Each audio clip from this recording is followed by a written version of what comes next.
Yeah, welcome. Really appreciate everybody coming out today, and I want to commend our Big 12 office, our conference commissioner, and really doing a great job of promoting the Big 12. When I took the job at Houston, I mentioned that I feel like it's a sleeping giant and the sky's the limit, and I feel the same thing about the Big 12. So thank you all for coming. I'll open it up for questions. You have questions for Coach, please raise your hand. We'll get you a handheld microphone. We'll do right down here in the second row on the right side.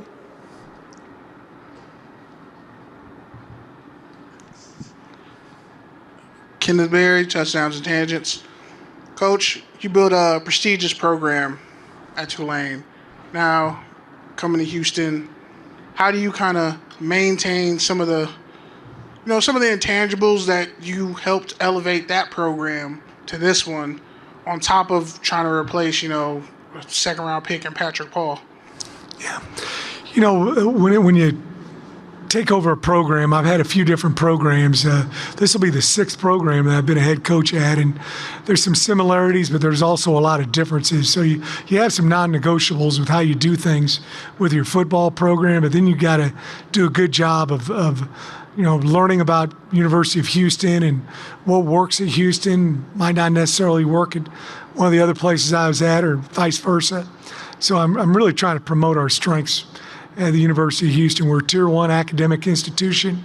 Our president has done an outstanding job of increasing enrollment. We've got 48,000 students. And then the other part that I think is so important in this day and age is, we're at the epicenter of football in the world, Houston, Texas. So I love the fact that I didn't have to get in my car I didn't have to get on a plane to go recruit. I just stayed in my car the whole time when I went out recruiting, and there's plenty of great players throughout the state of Texas. Patrick Paul, we're very proud of him. He's a second-round draft pick. That's going to be a position that we're going to have to do a good job with the guys we have there, offensive line. I've got one returning starter, Tank Jenkins, but I got about 7 or 8 guys that are competing for those other 4 spots on the offensive line. Left side, second row on the center aisle. Yeah, Richie Obey, Playmakers KU. So in a conference with a lot of good running backs, it's easy for some of them to go under the radar. Do you feel Parker Jenkins in a few months is going to be more than on the radar? Yeah, I think he's a very good running back. We've got a good stable of backs. I'm very impressed with those guys this spring. One of the things that we're going to do is play a lot of guys the first few weeks, kind of figure out the rotation, how many guys, which guys should be playing 50, 60 snaps, which guys should be playing 10, 20.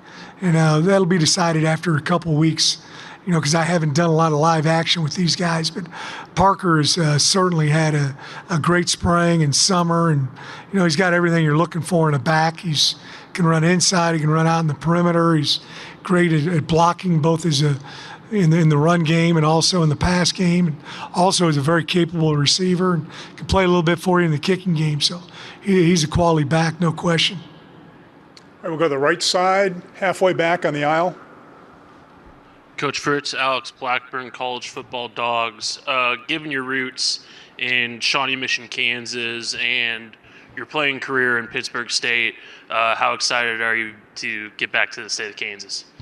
Well, that'll be fun. I've had, I don't know how many people. I just got back from Kansas City a few weeks ago, and I've had hundreds of requests for tickets.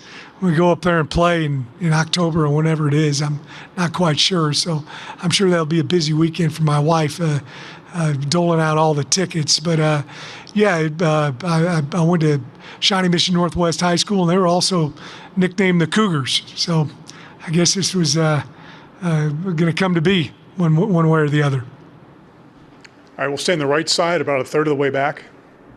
Hi, Coach. Jacob Richmond, Lone Star Live. Thank you for your time today.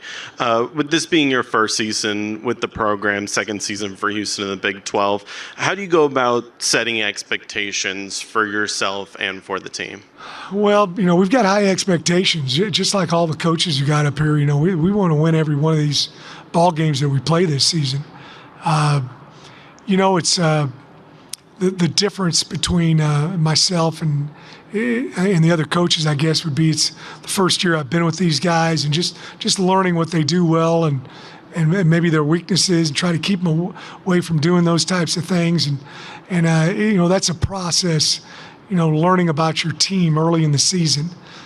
Spring ball is great. Summer workouts are outstanding, but there's nothing that compares to really playing real games. So we'll find out a lot about ourselves after the first couple of weeks.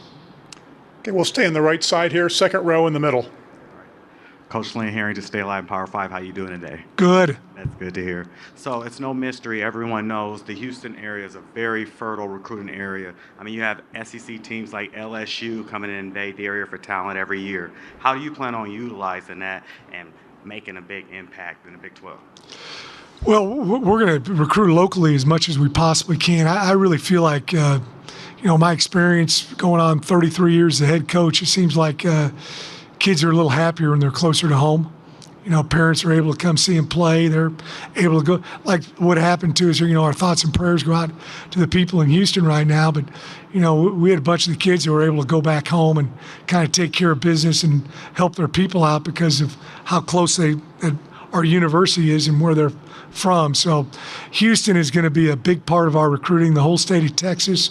We're going to go into Louisiana also. It's, I was there for 8 years at Tulane, know a lot of people over there, but we're really trying to make it every kid that we recruit, have it be drivable distance for them. And, as I said before, I think Houston's got the greatest recruiting in the nation. Again, if you have a question, please raise your hand. We'll get you a handheld microphone. We're on the right-hand side, halfway back on the aisle. Coach Fritz, college football dogs. Let me get to my question here. Sorry. How valuable is Donovan Smith's experience, and what does it mean for the overall chemistry of the team? I've been so impressed with Donovan. He was injured during the spring, wasn't able to participate, but he was in every single practice all the way. Unbelievable leader.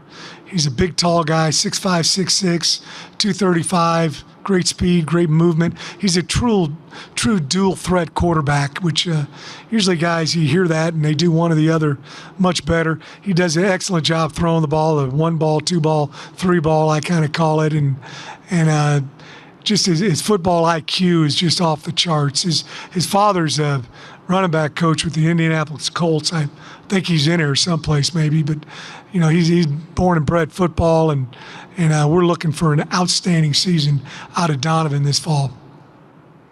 We'll go to the left side, first row in the middle. Coach Todd Kaplan, the Daily Toreador. I just asked this question a minute ago, but you're a Texas team as well. Can you speak on the importance of those in-state rivalries and keeping them alive, even though some of those teams have left the conference now? Well, I think it's huge. I'm a football historian, probably like all the coaches here in the Big 12 are, and I know all the great, matchups and rivalries that there's been in the state of Texas. Obviously, my time at Sam Houston, Belen, I know an awful lot about these different schools, and I think it's very, very important to keep those rivalries alive. Again, if you have a question, please raise your hand. Okay, no further questions. Coach, thank you for your time. Go Cougs, thank you.